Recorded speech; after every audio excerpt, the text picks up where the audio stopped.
ijambo ry'umusaraba ku barimbuka n'ubupfu iyo babyumva bumva ari ubuyobe bumva ari ibintu byadutse kuvuga ngo ku musaraba niho amaraso ya Kristo Yesu yamenetse umunyabyaha ababarirwa ibyaha bye kubarimbuka n'ubupfu kuko bahita bavuga ngo oya ntabwo Imana yababarira utayisabye imbabazi n'ubupfu ntibabishyikira ndetse kuko bahita bavuga bati niba ari uko bimeze turamutse twemeye ko twababariwe rimwe risabiciye ku musaraba wa Yesu gusa ubwo byatera abantu kwikorera naho ubupfu bushingiye ko kwaturira naho igikarabiro ko nta kibaho ubwo havugirwa ubutumwa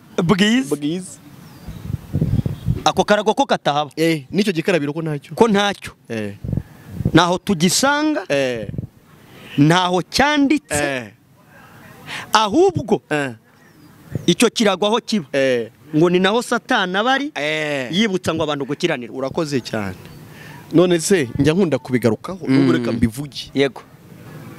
Niba abantu bafata isaha cyangwa ebyiri yego bari kubwirana ibyaha ngo mbere yo kwinjira ngo mu masengesho ngo barimo kwitunganya bakavuga naho baruhiye banyangisha akavuga ati ariko ntimutunganye neza timurabone ariko simwese mwongere mwabivuze amasaha birashize ariko hakaba hakiri kuboneka mw'abanyabyaha mwanongeyeho ngo n'iby'umwanzi Satani yatwibagije none ibyo byaha muvuga amasaha n'amasaha bivaye uzi ko ari n'umuntu utajya aho muri ibyo byumba ubu uriwe mu nzu ngo ubisabira Imana imbabazi ngo ntazajya abibwira umuntu ngahubwo azajya abibwira we ngo nakandi yavumbuye ndazajya abibwira Imana direct nyine ndashaka kubaza mutwumve neza tubabaze nawe kandi namwe mutubaze munatwandiki ibyo mwita gutabarwa siko gutabarwa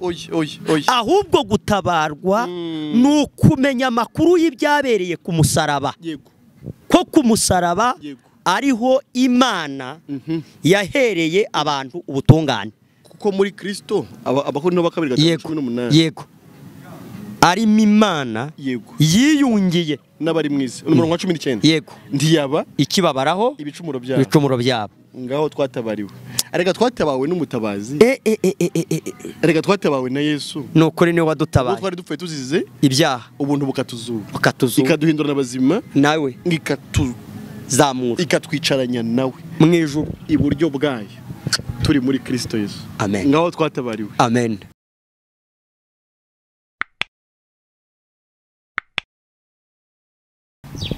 Turabasuhuje abakunzi b'ibiganiro byacu ibiganiro byiza by'ubutumwa bwiza butavangiye ubutumwa bwiza nyakuri bwaturutse ku Mana buzaniwe abari mu isi ariko kugira ngo bakizwe nabwo. Turabashimiye rero mwe abadukurikira kandi ndizera ko mumaze kubona ko mwahisemo neza gukurikira channel ijuruntirikorerwa TV, channel y'ubutumwa bwiza bw'ukuri, kuko hirya no hino hari ibindi byitwa ubutumwa bwiza ariko bitari ubutumwa bwiza, kuko n'ikimenyimenyi umuntu abyumva imyaka myinshi akabikurikira imyaka myinshi akabitakazaho umwanya akabitakazaho ubushobozi ariko ntibikize umutima w'umuntu. Ariko wowe dukurikira akakanya ukurikiye neza ijambo ry'ubutumwa bwiza ribasha kugukiza, ribasha kuguha ibyo wabuze ahandi hose, ribasha kuguha amahoro, ribasha kuguhesha ijuru, wibereye mu rugo iwawe, wibereye mu kazi kawe, wibereye mu murima, wibereye mu modoka, wibereye mu ndege ugenda, aho uri hose ibyo urimo byose udukurikiye ukumva neza ijambo ry'ubutumwa bwiza ukaryizera, ribasha kugukiza bidasabye ikindi kintu icyo ari cyo cyose. Wowe dukurikira rero turagushimiye, ariko tubwira ngo wahisemo neza, shishikariza abandi kugira ngo babane natwe kana subscribe kugira ngo we gucikwa n'ikiganiro na kimwe. Niyo waba waramaze kwizera urakomeza kumva ijambo rikubaka, ijambo ry'imbaraga, ijambo ry'inkomezi kugira ngo ubeho neza ariko ubeshejweho n'imbaraga z'ubutumwa bwiza. Ngiye uvuga ni Emile&Mugisha, nkaba ndi umuvuga butumwa bwiza bw'ubuntu bw'Imana. Nibwo butumwa bwiza mvuga. Kuko hari ibindi byitwa ubutumwa bwiza ariko mbaye specific, mbaye clear, sobanuye neza ubutumwa bwiza mvuga. Nkaba nejejwe no gusangira nawe no kuganira nawe no kubana nawe mu kiganiro cy'iminota mikeya igiye gukurikira. Ndi kumwe na mwene data ngira ngo abasuhuze abibwire dukomeze kubana ariko twamenyanye. Karibu mwene data. Asante. Nanjye ndabasuhuje mu izina ry'umwami wacu Yesu Kristo. Amen. Ndabakunda cyane kubera ko mugaragaza ko mugenda mukurikirana ubutumwa bwiza bugenda butambuka kuri channel ijuruntirikorerwa TV. Amen. Mbashimira Imana. Nanjye ndumubwiriza butumwa bwiza. Yego. Ariko bw'ubuntu bw'Imana. Amen. Butari ubw'ubufitirano. Okay. Butari ubwo kwitiranya. Ni ubutumwa bwankijije. Urupfu rw'iteka. Yego. Nibwo mbwiriza. Yego. Kuko umuririmbyi yaravuze ngo numara kumwemera nk'umukiza wawe uhamye mu bandi ibyo yagukoreye. Simvuga ibyo yankoreye nk'imyenda nambaye, simvuga ibyo yankoreye nk'umugore, simvuga ibyo yankoreye nk'umwana, simvuga ibyo yankoreye nk'amazu, ahubwo ibyo yankoreye nuko ubutumwa bwiza mbwiriza nabwizeye bukankiza urupfu rw'iteka bukangeza mu bugingo. Iyo niyo nkuru nziza rero mbwiriza. Ubwo ubundi butumwa utavuga ibyo, utavuga umurimo Yesu yakoze ku musaraba, so butumwa bwiza. Ubwo simbuvuga, ubwo simbubamwo, icyakoze nabanje kubibamwo. Nibwira ko ari ubutumwa bwiza Imana imaze kunyishurira binyuze mu ijambo ryayo, njya nasobanukirwa ubutumwa bwiza bwankijije, nanjye numva mpawe no kububwiriza abandi. Imana ihimbazwe, abadukurikiye mwese. Imana ikomeze kubafungura imitima, ibugururire irembo ryo gukomeza kumva ijambo ry'Imana ndetse no kuryizera. Imana ihimbazwe muri byose. Amen. Amen. Amen. Uravuze uti nabanje kubibamo. Mugisha, abantu benshi barakuzi. Yego. Kera. Yego. Mbese uri nka Sawuli wa kera. Yego. Muri make sinzi ariko Pawulo ajya avuga ngo hagize undi muntu wese mu ba Filipi mu cya 3. Yego. Gwera nko ku murongo nk'uwa 4 kuzamuka. Ngo hagize undi muntu wakwirata iby'umubiri, wakwirata gukiranuka k'umubiri, wakwirata imirimo yakoze nkawe. Yego. Yitwa gukorera Imana. Hagize undi wakwirata ibyo, we wamurusha nawe. Nanjye namurusha. Nanjye namurusha pe. Ariko Mugisha tukira ahangaha. Yego. Pawulo aravuga ati navutse nakebwe ku munsi wa 8. Yego. Ndi umwisirayeli. Yego. Uwo mu muryango wa Benyamini. Yego. Ndi umufarisayo kubya mategeko. Kubyo gukiranuka kuzanwa n'amategeko nari nyanga mugayo. Kubwishyaka ry'idini narenganyaga itorero. Ariko ubundi mugi karame. Wowe nawe ko warusha benshi. Yego. Ubutayu ntiwagiye muri bwinshi. Nabwira abantu badukurikiye ko mu misozi y'amashyamba dufite muri iki gihugu cyacu cy'u Rwanda, no kuyibara iyo nagezemo ubu none habishwa no kutankundira. Sinayibuka kubera ko ari niyo nivumburiraga nanjye ubwanjye. Hari nk'ahantu hitwa mu Gahurubuka. Niba hari undi muntu waba uzobita mu Gahurubuka, natubwire. Andika muri comments. Umbwire ati aho ndahazi. Aho rero nagiyeyo, hari ahantu hari umukoki mubi cyane, hanyuragamwe akagezi, namanutsemwo ndi kumwe n'undi mugabo umwe witwa Protasi. Icyakoze nawe Imana amugiriye neza, yarakijijwe. Nagiye mu misozi aho bita igahengeri naho bita muri VIP, kizabonwa na Kanyarira, muri Murya, Banguka ngo utabare, Kinyamakara, hari n'undi musozi uba ku Gikongoro witware mwirebero. Aho naho n'ahandi henshi mu rubavu rw'umukiza, muri Sinayi, muri Sesimanzi, mu Bujurire, aho bita kuri paruwasi, ku Mashyuzi, no mu Rusayo, aho hose aho mu Kibatama aho hose nakandagiyeyo uri gushaka Imana, ndi gushaka Imana mu mbaraga za muntu, mu mbaraga za muntu, mu byo bita gukorera Imana, mu byo bita gukorera Imana. wavuze ubutumwa, navuze ubutumwa. Evangeliste Mugisha bashyire kuri YouTube, ni bashyire kuri YouTube, barabonaho Evangeliste Mugisha.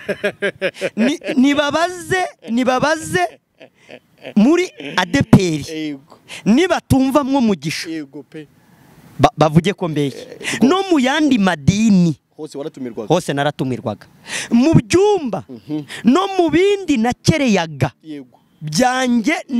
Nafataga abantu nkavuga nti aba ngaba ndabayoboye, nkababwira ati ndi kubayobora inzira ijya ku Mana. Nukuri nta utanzi, wajyaho mvuka mu buryo bwa mubiri, genda kubazayo, nubazayo izina ryanjye, nibakubwira ko amakuru arenze ayo kwitwa ko nari umunyamasengesho n'umukozi w'Imana rwose pe, nimugende mubaze ni address nanabarangira, kuko ntabwo ari ibintu bitumvikana. Mwagenda mukahabaza aho mvuka, muzambaze kuri telefone, bye nzababwira, turaza kuzitanga basi. ubwo butumwa bwo gukorera ijuru, bwo gukorera Imana, bwo kwishakana umwete, ntiwabarusha?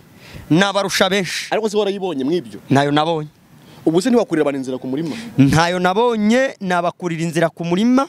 Icyo nahoraga numva ni ikidodo cyo mu mutima kimbwira ngo nubwo ujya mu butayu, nubwo udasambana, nubwo utiba, nubwo utura, nubwo uri umuvugabutumwa ariko bubi, ntabwo nonaho upfuye wajya mu ijuru. Ubutumwa bwiza bubi rero, mu magambo make wowe udukurikiye, ubutumwa bwiza bubi bwumve neza, ngiye kuburizima mu magambo make, nubukubwira ko wowe ubwawe wabasha gukiranukira Imana bivuye mu bikorwa byawe, ibyo witoza gukora, ibyo utegekwa n'idini yawe, ibyo wita kubahiriza amategeko y'Imana, ukaba umukiranutsi bishingiye kw'ibyo bikorwa byiza wabashije gukora, ndetse no kwirinda ibindi bibi. Ubwo nibwo butumwa bubi, nubwo bukubwira ko hari ibintu byiza wakora, ari byo utegekwa n'idini, ari byo utegekwa n'amategeko ya Mose, ari byo nawe ubwawe wishyiriraho nko kujya mu butayu n'ahandi. Ariko ubwo butumwa bwanakubwira ko noneho wakwirinda n'ibindi bintu bibi wakoraga, noneho ibyo biteranije bikaguhesha kujya mu ijuru. Ubwo nibwo butumwa bubi, ubwo nibwo navugaga. Mbese ni ubutumwa bushingiye ku gukiranuka kwa muntu, k'umuntu, n'inzira yamuhesha kujya mu ijuru. Iyo ni zeru n'indi zeru n'indi zeru, uruzeru runini ni zeru. Reka nkwereke. Burya iyo ufashe zeru, sibyo? Ukayibanza zeru, ukongeraho ibindi byose bihinduka zeru, zeru kubye zeru. Zeru nushaka kube n'imibare, nushaka kube na miliyoni na miliyari, byose birahinduka zeru. Ibyo ryo kubaka ku musenyi, nicyo wubatse kuri fondasiyo yitwa umusenyi. Ibyo ukora byose rero hashingiye kuri fondasiyo biriho, byose byahindutse zeru. Niyo mpamvu umutima wawe ukubwira ko uzarimbuka wasenze cyane nk'uko Mugisha yasengaga, wabwirije nk'uko Mugisha yabwirizaga. None se waba umubwiriza ukaba umwigisha kurusha Nikodemo? Ntibyashoboka. Wari umwigisha muri Isirayeli, ntabwo wamurusha. Ubwoko bwitiriwe izina ry'Imana, we niho yigishaga ijambo ry'Imana, uzwi ku rwego rw'igihugu. None waba umunyamirimo ukayirusha Pawulo? Oya, ntibishoboka. Waba umunyamirimo ukayirusha Koruneliyo? Ntabwo bishoboka. Ngo wubahanaga Imana nabo mu rugo rwe, ari n'umunyadini, wubahaga Imana ngakayubahana nabi we mu rugo, wamurusha? wafashaga abakene wamurusha. Oya, ari n'umuhungu wasanze Yesu aramubwira ngo nkora iki kugira ngo ndabwo ubwami bw'Imana. N'amagambo aba muri Matayo mu gice cya 19. Noneho aramubwira ati niba ushaka gukora genda ubahiriza amategeko. Aravuga ati narayubahirije uhereye mu buto bwanjye. Mu buto bwanjye. Aramubwira ati okay, usigaje rimwe. Usigaje kimwe, genda ufata ibyo utunze ubigurisha ubihe abakene, nurangiza uze nkurikire. Umuzere ngo biramunanira. Ariko Yesu ashaka kumwereka ko atigeze yubahiriza itegeko nari rero umuntu wavuze ngo uhereye akiri muto narayubahirije. Buriya Yesu yaramubwiye amategeko abiri gusa. Yego. Ahiniyemo amategeko yose. Ukundisha Uwiteka umutima wawe wose, ubwenge bwawe bwose n'imbaraga zawe zose. Nurangiza kunde mugenzi wawe. Ujye wakunda mugenzi wawe nk'uko wikunda. Burya nibyo Yesu yaramubwiye. Yego. Biramunanira. Byari bigaragaje ko uhereye mu buto bwe. Ntabwo nta rimwe ageze yiyubahiriza. Nashaka kuvuga ngo iyo nzira irafunze. Ni towa. Kweri. Iyo nzira irafunze, ntabwo igeze umuntu ku butungana Imana ishaka. Nta nubwo yamuhesha kujya mu ijuru. Ariko iyo umuntu abyumva atahishuriwe, yumva wagira ngo ni inzira nziza yo gutoza abantu gukiranukira Imana, bakora imirimo myiza, banirinda ibibi. Ngo iyo byumva bisa nkaho ari iby'ubwenge. Ngo biba bisa nkaho ari iby'ubwenge. Abantu bihimbira uburyo bwo gusenga. Ngo abantu bihimbira uburyo bwo gusenga. Ngo kugira ngo bavutse abantu ingororano zabo. Urakoze. N'amagambo y'Abakolosai mu gice cya 2 nkera ayo Mugisha avuze. Yego. Ariko twihuse hariho inzira imwe nyine. Imwe igeze abantu ku butungana Imana ishaka, ari nabwo bubahesha kujya mu ijuru. Amen. Ari naho birigaruka kuvuga ngo ijambo ry'umusaraba ngo kubarimbuka n'ubupfu. Mbese umuntu uri kujya kurimbuka yumva nk'ibintu tuvuga abatizi biriyaze ati n'ubuyobi. Ati ninzaduka. Ariko aho niho ubera urimbuka nyine. Ati ni inyigisho zibwira abantu gukora. Ubundi kubarimbuka nuko babifata. Reka dusome ayo magambo. Batagira ngo n'amagambo yacu. Nibyo. N'urwandiko rwa mbere Pawulo yandikiye Abakorinto. Yego. Igice cya mbere. Yego. Ku murongo wa 18. Yego rwose. Haravuga ngo ijambo ry'umusaraba kubarimbuka n'ubupfu. Ariko kuri twebwe abakizwa ni imbaraga z'Imana. Wakomeza gato na. Kuko byanditswe ngo nzarimbura ubwenge bw'abanyabwenge n'ubuhanga bw'abahanga nzabuhindura ubusa. Mbese none umunyabwenge ari umwanditsi ari umunyampaka ari umunyampaka wo muri iki gihe ari ubwenge bw'isi Imana ntiyabuhinduye ubupfu. Ubwenge bw'isi Imana yabuhinduye ubupfu. Ijambo ry'umusaraba kubarimbuka n'ubupfu. Iyo babyumva bumva ari ubuyobe. Bumva ari ibintu byadutse. Bumva bajya banabitubwira ariko bakabitubwira ntabyo batwumvanye. Yego. Nta nibyo batubonyeho. Yego. Ngo twubwira abantu gukora ngo ibyaha. Iryo jambo ry'umusaraba kubarimbuka nuko bo barifata n'ubupfu. Mbese umve mugi umva aho hantu ndi kumvamo ibintu. Ijambo ry'umusaraba kubarimbuka n'ubupfu. Ijambo ribwira abantu ko umusaraba wa Yesu uhagije kugira ngo umuntu wemere ibyawubereyeho abintungane ahabwa ijuru. Kubarimbuka n'ubupfu. Nicyo ndi kumva. Kirumvikanye. Urumva niyo uriho uri kuvuga ngo ku musaraba niho amaraso ya Kristo Yesu yamenetse. Umunyabyaha ababarirwa ibyaha bye. Kubarimbuka n'ubupfu kuko bahita bavuga ngo oya ntabwo Imana yababarira utayisabye imbabazi. N'ubupfu ntibabishyikira ndetse kuko bahita bavuga bati niba ari uko bimeze turamutse twemeye ko twababariwe rimwe risa biciye ku musaraba wa Yesu gusa ubwo byatera abantu kwikorera ibyaha, naho ubupfu bushingiye, kandi ubwabyo byavuze ko ijambo ry'umusaraba ubundi haravuga ngo ni imbaraga. Nyine ibyo bumva ahubwo nta kintu kirimo, nibyo birimo imbaraga.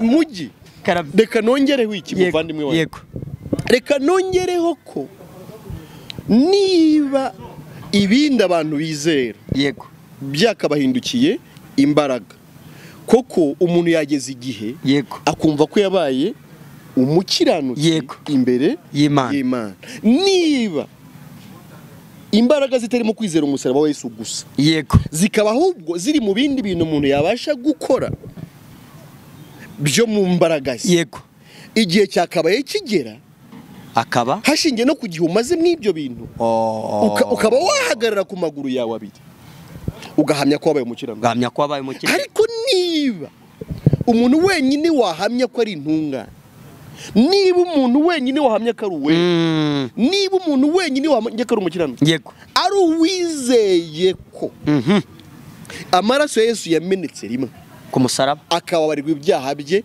byose, amen, ubwo imbaraga naho zishingiye. Niba reka nongereho n'iki ngiki, umuntu yaba amaze imyaka 30 avuga ko yabatijwe mu mazi menshi, avuga ko yaretse ibyo yakoraga agahindura agakora ibyiza, ariko waba ukabaza uhagaze nko mu rusengero runaka rurimo nk'abantu 200, 300, 500, igihumbi, ukavuga ngo umuntu hano uri muri iri rusengero wumva impanda ivuze yajya mu ijuru, nazamure akaboko, hakabura n'umwe. Ngaho kazamure. Ubundi se wamagana badukurikiye bose benshi, ni benshi, nihagira ukazamura avuga ati ngewe hashingiye ku gihe maze nkorera Imana, niyiriza ubusa, nsenga, ntanga amaturo na kimwe mu icumi, mfasha imfubyi n'abapfakazi, naririnze agato na kanini, hashingiye ku icyo gihe nabaye umukiranutsi, nta cyaha ngira imbere y'Imana, mpfuye najya mu ijuru, nazamuka. Agira ubyitwerera ibyo ntawe ujye hagira uwitwerera ubwo butungane. We nyine ubu turi gushyira ibintu noneho ku karubanda wazi kumena hasi ibintu, hari igihe uri gushaka akantu wakabuze mu bintu byose ugashyira hasi, ukarushyira hasi, noneho mureke tujugunye hasi, no ukuri kumenyekana. Niba pastor adashobora kuvuga ko yagizwe umukiranutsi no kuba pastor, diakoni ntavuge ko yagizwe umukiranutsi no kuba umudiyakoni, padiri ngo ni diakoni ngo mukuru na padiri akaba atahamye ibyo bintu. No mu masengesho basenga bakabavuga ko turi ari abanyabyaha, dusebera tw'abanyabyaha kuri ubu n'igihe tuzapfira. Ni ikigaragaza ko inzira banyuze atari cyo, nicyo pe. Imbaraga ziri herero ku musaraba.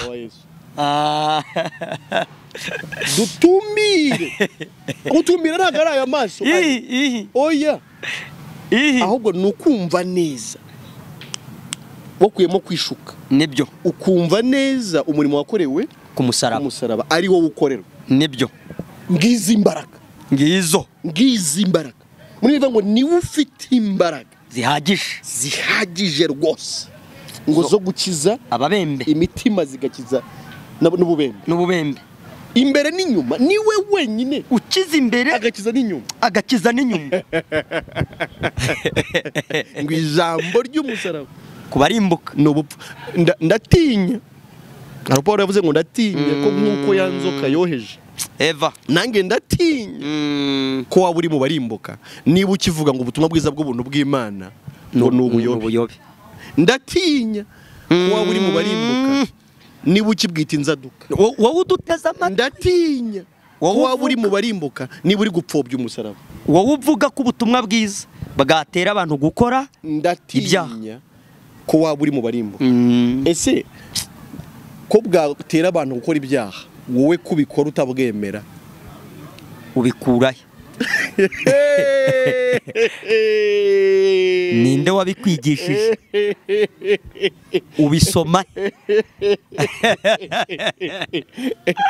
none akarago ko kwaturiranaho igikarabiro ko nta kibaho ubwo havugirwa ubutumwa bwiza ako karago ko katahaba nicyo gikarabiro ko ntacyo naho tugisanga ntaho cyanditse ahubwo icyo kirago aho kiba ngo ni naho satana bari yibutsa ngo abantu gukiranirwa. Urakoze cyane. None se njya nkunda kubigarukaho nubwo reka mbivuge. Yego. Niba abantu bafata isaha cyangwa ebyiri yego bari kubwirana ibyaha ngo mbere yo kwinjira ngo mu masengesho ngo barimo kwitunganya bakavuga naho baruhiye banyangisha akavuga ati ariko ntimutunganye neza ntimurabone ariko si mwese mwongere haba harimo abakozi ba shitani hafi aho bazi no gukubita akarenge hasi akavugira mu gatuza ahirita muduteze amatwi ati nduwiteka ndarakaye ati ko mundibatira inzu ati urugo rwanjye siribatira mwabivuze amasaha birashize ariko hakaba hakiri kubonekamwe abanyabyaha mwanongeyeho ngo n'ibyo umwanzi satani yatwibagije none ibyo byaha muvuga amasaha n'amasaha bivaye uzi ko ari n'umuntu utajya aho muri ibyo byumba uba uriwe mu nzu ngo ubisabira Imana imbabazi ngo ntazajya abibwira umuntu ahubwo azajya abibwira we ngo nakandi yavumbuye ndazajya abibwira Imana direct nyine ndashaka kubaza mutwumve neza tubabaze nawe kandi namwe mutubaze munatwandikire turabasubiza yego none abo bantu ko batemera ubutumwa bwiza bw'ubuntu bw'Imana ibyo byaha babikurahe ahubwo mwaretse mugashyira umupira hasi mukabwirwaho mwakirira mukamanika amaboko mukumva imbaraga ahubwo imbaraga ikiza wa mugore wamuvuzeho mu minsi yashize ngo yumva ngo akoze ngo kunshunda z'umwenda ngo yumva imbaraga ayumva imbaraga na Yesu rero ngo yumva imbaraga imuvuyemo ngikishije umuntu ariko abantu baba barabwiwe systeme na technique na technology z'uburyo bakiramo ibyaha ariko bagakomeza kwibonaho ibyaha bikanga gukira kugeza ubwo umuntu akoze kuri Yesu ariko mugi uriya mugore ahantu yakoze burya ntiyakoze abonetse hose ni ku mwenda ku nshunda mu mategeko y'abariya b'abafarisayo cyangwa se n'abisirayeli muri rusange mu bisirayeli muri rusange ngo amategeko y'Imana ngo bagomba kuyambara ngo no ku nshunda zabo none se gukora ku nshunda ntabwo mujye bisobanura ubwo ni ukuvuga ko ari Kristo wari wubahirije amategeko akagaragaza ko afite gukiranuka kuzuye Imana yemera Imana yashimye kwatuma yemerwa akaba umukiranutsi imbere y'Imana. Ubwo binavuze ko ukoze kuri Yesu by'ukuri yego akora ku gukiranuka kwa Yesu abandi bose baramubyiga kuko ngo Yesu yarabagiye ngo ninde unkozeho abagize baravuga ati ukabaza ngo ninde ugukozeho n'ikivunge cyabakira kubyiga Yesu ngo hari abambyiga ariko hari unkozeho ndabyumvise akozaho yarakwiye gukora abandi barambyiga ariko ntibankoraho wowe wakoze kuri Yesu cyangwa waramubyize wakoze nihe wakoze ese wakoze ku gukiranuka wamuvanyeho gukiranuka umva icyatumye umwana w'Imana babazwa, umva icyatumye abambwa ku giti, kandi icyatumye yambikwa ikamba ry'amahwa, ni ku bwawe n'ibyaha byawe, yagukirishije ya mibyimba yagize, ni nawe gukiranuka kwawe, yakubeshejeho wari uwo kurimbuka, wakira ubwo bugingo aguha. Reba wizere uwakubambiwe arakurokora, reba ku musaraba.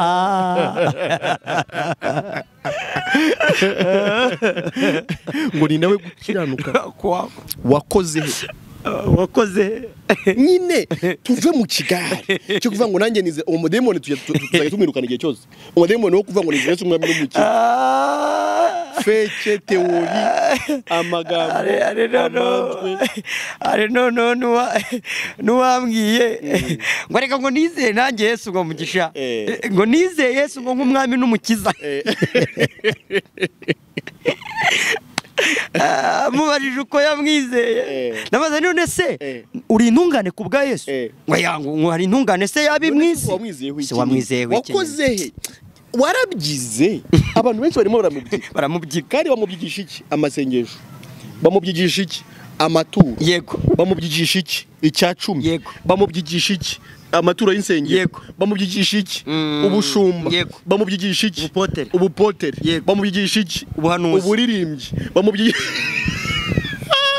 uwamukozeho ubudirijante, ubuperezidante bwo muri korali kwantona, ngo ndantonere. Byo nibyo bamubyigisha. Birasaba ngo ureke kumubyiga. Koraho. Ahubwo mukoreho. Koraho. Kandi nabwo nukora habonetse hose. Ku ncunda. Ni ku ncunda. Gukiranuka kw'amategeko kwasohorejwe muri Kristo Yesu. Amen. Amen. Ngo kwari ukugira ngo gukiranuka kw'amategeko gusohorezwe muri twebwe. Ijambo ry'umusaraba ku barimbuka n'ubupfu turabigarukaho. Niba ucyumva bidafatika, niba ukiri kumva bitagukiza, niba ukiri kumva ari amagambo gusa yacu, niba ucyumva ubikerenza, niba ucyumva ubikandagira, niba ucyumva ubisebya, aha turatinya. Yego, turatinya ko waba uro kurimbuka, kuko ijambo ry'umusaraba ku barimbuka n'ubupfu. Ese ubwo yubundi umuntu yumva nk'iryo jambo yumva bafashatse kuvuga iki? Yavanga ijambo ry'umusaraba kwa rimbuka n'ubupfu, we yumva bashaka kuvuga iki? None se hari ikindi kitwa umusaraba wa Yesu? Nta kindi. Ubundi se yumva ku musaraba harabereyeho iki? Ni iki cyabereyeho? Ubundi twumvikana. Wowe yuvuga ngo ndashima umusaraba, ngo ndashima yamva nziza, ngo ariko cyane cyane ndashima umwami Yesu, ku musaraba wumva harabereyeho iki? Urawushima mwiki nyine? Niba utarabereye intungane ku musaraba, ubwo urashima iki? Nicyo ushima ku musaraba? Ko ishimwe dukura ku musaraba n'iryuko twabaye intungane muri Kristo Yesu. Amen. Iryo niryo shima. Amen. Wowe yo uri kuvuga ngo uri gushima Imana. Yego. Kubw'umusaraba. Kubw'umusaraba. Ubundi ubushima iki? Uvuga ko nyine umusaraba guhesheje iki? Iki? Gukira umunyabyaha. Gukira umunyabyaha. Kandi reka mbabwire, iyo utari umunyabyaha uba uri umukiranuka. Yego. Nta hagati. Oya. Ntabwo ngo ngende umukristo ngo yibunyanaka, ngo ndi umukristo ngo w'umunyamasengesho, ngo ngewe ngo ndi umuririmbyi. Oya. Hari igiciro bibiri. Uri mu kihe? Utari umukristo, utari umukiranutsi, uri umunyabyaha. Uri umunyabyaha. Ni uko bimeze. Ni nko kuvuga ngo ihene n'intama, kandi koko no kuri wa munsi hazagaragara igiciro bibiri. Hazagaragara swati ihene cyangwa intama. Ntibavuze amapusi, ntibavuze imbeba, ntibavuze inkoko, ntibavuze inka, ntibavuze dende. Oya. Niba utari ihene ubwo uri intama. uri intama. Ko ku musaraba ariho twabereye intama. Yego. Yego. Wowe ku musaraba ku bwa ntama nyine. ku bwa ntama w'Imana ukuraho ibyaha by'abari mwiza. Kwayo makuru ariho yamenyekanye. Ubwiye abantu aho babera abakiranutsi intama. Ku ntama.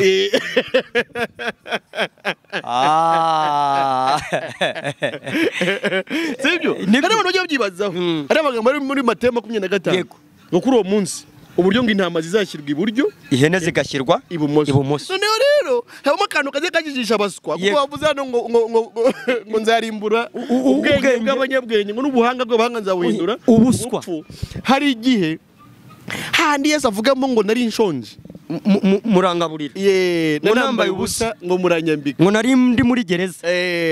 Noneho umuntu agahita yiruka akavuga ati rero buri cyangira intama kajya guteka ibiryo usure abantu bari muri gereza. Birangira intama. Oya, ntabwo intama igirwa intama n'ibikorwa. Oya, ahubwo ivukwe n'iryo riyigira intama.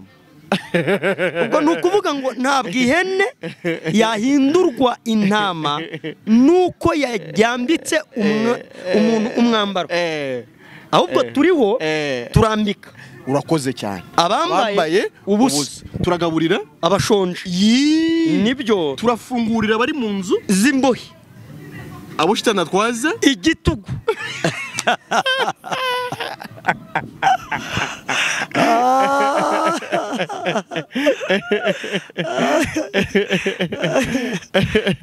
by'ukuri kuko ijambo ry'umusaraba nyine kubarimbuka kandi nyine ubwenge bw'abanyabwenge buhinduka ubupfu pe, hashingiwe kuri iryo jambo ry'umusaraba. Kuko rihishurwa nanone n'Imana. Nibyo. Nirihishurira umuntu. Nibyo. Umuntu akamenya cyabereye ku musaraba akakizera. Nibyo. Akaba umukiranutsi imbere y'Imana. Arega abanyabwenge buriya Nikodemu yariwe. Abanditsi, abanyabwenge, abigisha, abantu bakomeye yariwe. Paulo ntiyariwe. Yariwe. Ariko se Nikodemu ntiyayobe uburyo yavuka ubwa kabiri. Biramucanga. Sinasubira mu nda ya mama nkongera nkavuka. Byaramucanga. Kubera ko ubwenge bwahindutse ubuswa, ubupfu. Ahandi biva ngo yashimye kudukirisha ngo ubupfu bw'ibibwirizwa ni ibi nyine. Ni ibi ngibi. Ijambo wumva ugakira mu mutima. Ijambo wumva ukabohoka. Ijambo wumva ukagabana ijuru. Ukaribona. Ijambo rikubwira ko watsindishirijwe. Amen. Ko wemewe ku bwa Yesu. Ko wabaye intungane ku bwa Yesu. Ntabwo turi guhamagara ngo tujye dusengana. Ibyo n'ubundi ni zero. Ibyo n'ubundi nibyo umazemo imyaka, nibyo ujye uvuga ko wavukiyemo. Oya, turi gukora ikinyuranyo. Ibyo ni iby'abahanjuzi bakubwiye. Nibyo abahanjuzi. Ntabwo turi guhamagara ngo tuguhe ngo mobile money ngo momo yacu ngo ubishyireho. Oya, turimo turakubwira ko ntabwo turi kukubwira ngo ngwino ngo tukuderevure ngo tukurambike ibiganza. Urabaderivura ahuri. Ahubwo urabaderivura. Waba uri mu ndege rirakuderevura, waba uri mu modoka rirakuderevura, waba uryamye uri kuruhuka kuko hari ubwo uri kuruhuka udukurikiye rirakuderevura. Riragukuraho umuvumo w'icyaha n'urupfu rw'iteka. Kubera ko Kristo yahindutse ikivume ku bwawe ku musaraba. Yego pe. Nibyo. Imana ishimwe cyane. Wowe udukurikira ntuhomberwe. Amen. Uyu munsi urumva ibitandukanye. Urumva tugeze kumva. Uyu munsi ibyo turi kubwira ni ibigukiza aho uri. Nibyo. Aho nyine wibereye. Nibyo. Aho ukagabana ijuru. Nta maturo. Abigezemo nta cya 10. Ingeso za nta masengesho. Oya. Yesu yakoze ibihagije bituma twemerwa. Yego. Imbere y'Imana. Twemerewe muri Kristo Yesu. Nibyo. Igice cya mbere cy'Abakorinto niho twasomye. Yego. Twasomye 18:19. Nibyo. No 20 gusomye kuwa 30. Haravuga ngo niyo iduha kuba muri Kristo Yesu. We waduhindukiye ubwenge buva ku Mana, gukiranuka no kwezwa no gucungurwa. Nono bijye byaba nk'uko byanditswe ngo yirata Uwiteka. None se ubwo gukiranuka kwacu nukuwe ni Kristo. Kwezwa kwacu ni Yesu. N'abantu oya baturambikaho ibiganza nabyo byuzuye ibyaha nabyo by'ibyaha ariko abantu mu bashaka wiki yo umuntu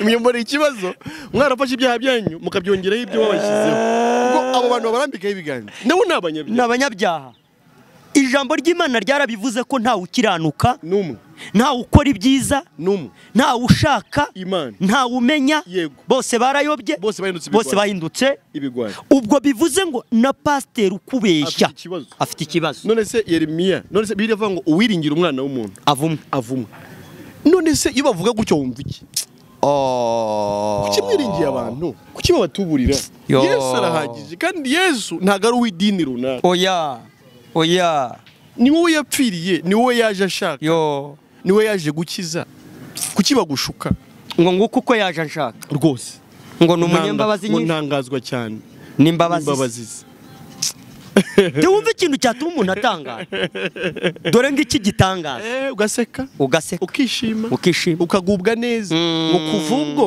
yanyinjiyemo ngo naranyuzwe ngo ndishima ngo ndamuhimbaza ngo ndeka kuzerera mwayo madini no mu mashyamba no mu mazi ngo naretse kuzerera ngo no kuzimira no kurorongotana ngo kuva ubwo yanyinjiyemo ngo naranyuzwe ndishima ndamuhimbaza kunyurwa birashoboka kwishima birashoboka umuntu agakurwa ku cyavu akicarana noneho n'ibikomangoma akurwa igisuzuguriro akicarana n'abakomeye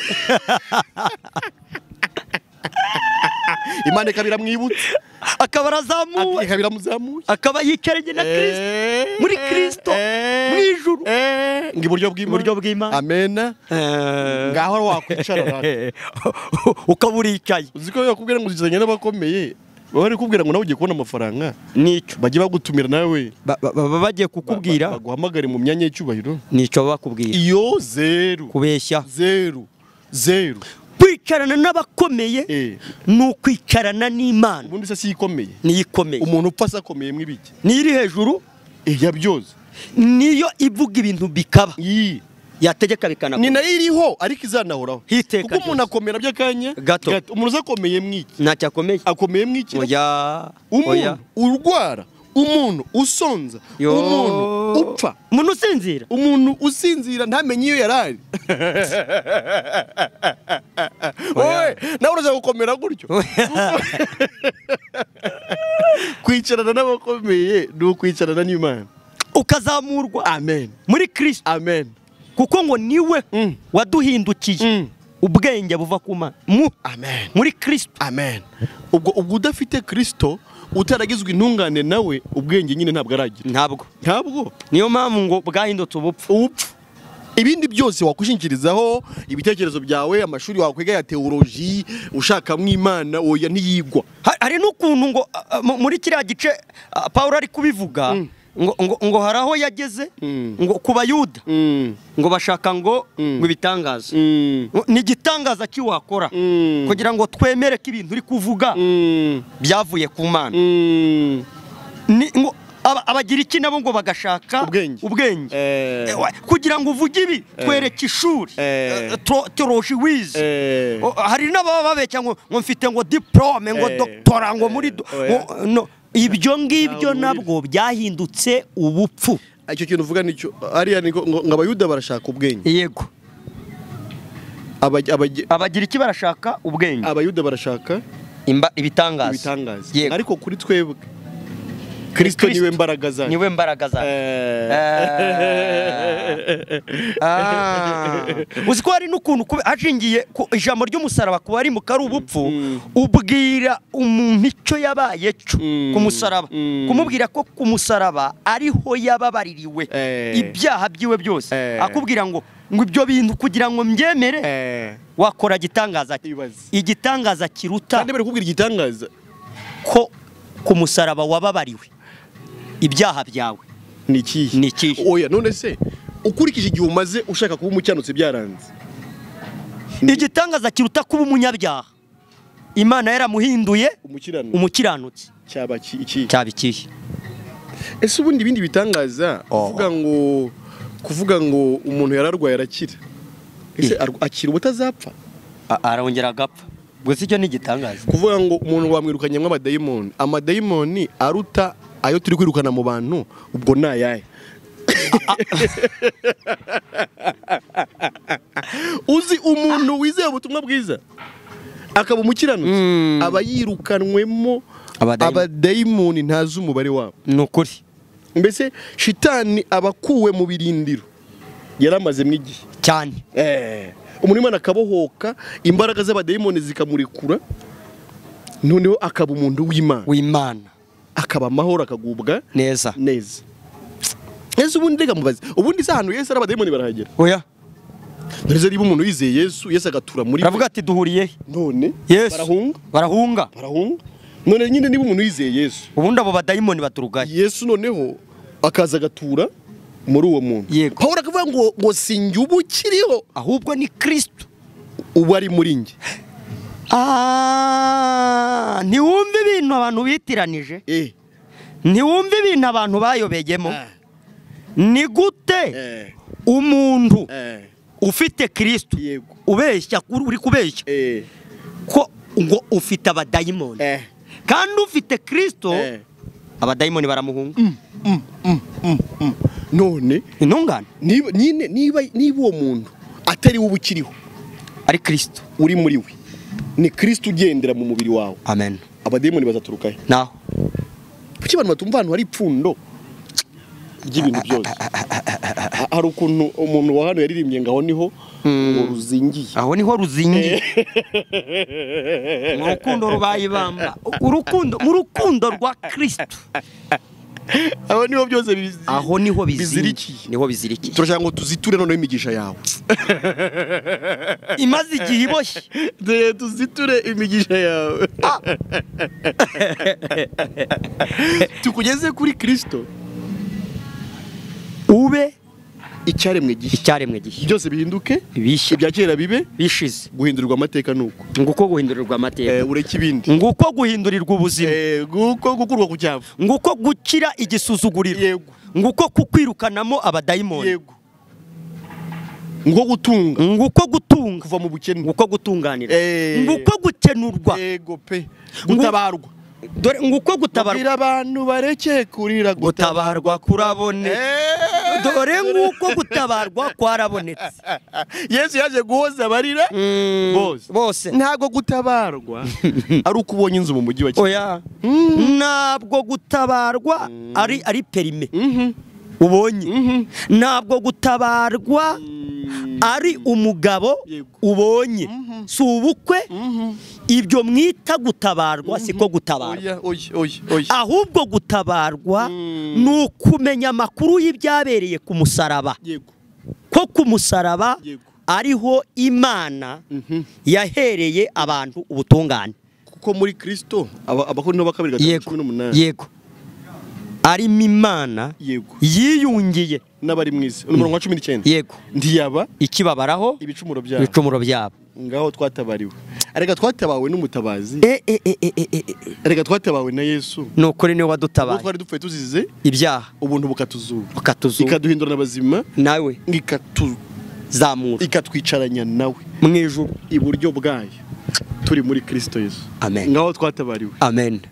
Ngaho twakuriwe ku cyavu ngaho twakuriwe ku gisuzuguro ngaho twahinduriwe abakomeye tugahindurirwa amateka dore ngaho twahinduriwe abandi n'ibikomangoma aho niho twahindukiye abatambyi ariko abatambyi b'ubwami bw'Imana batamba ibitambo ngo arizo mbuto z'iminwa yabera ihimbaza izina ry'Uwiteka. Amen. Ubwo ubutambyi nyakuri nibyo arizo zirimo turatamba nyine nizo ngizi imbuto nyine nizi ngizi iminwa ihimbaza Imana. Abaheburayo 13:15 uze kuhasoma no kuhavuga. Ukurikije rero ibintu tugomba kubwira abantu bizafata igihe. Nibyo ntabwo ari ibintu twavuga umunsi umwe ntitwavuga ibiri kuko Yesu yaravuze ngo umuntu nanyizera ngo imigezi y'amazi y'ubugingo izadudubiza iva mu nda ye. Si ibintu rero twafata iminsi 2 ngo tubisobanure. Si ibintu twafata iminsi 3 ngo tubisobanure. Ni igihamya cy'uko nanone abadukurikiye badakwiye kurangara nibakanda subscribe. Nibyo nibyo ubuse turashoje ntabwo dusoje turasubitse pe turasubitse tuzasubira ubutaha ibiganiro byacu nakagaruka mwakoze kudukurikira amahoro y'Imana bane n'imitima yanyu mwese amahoro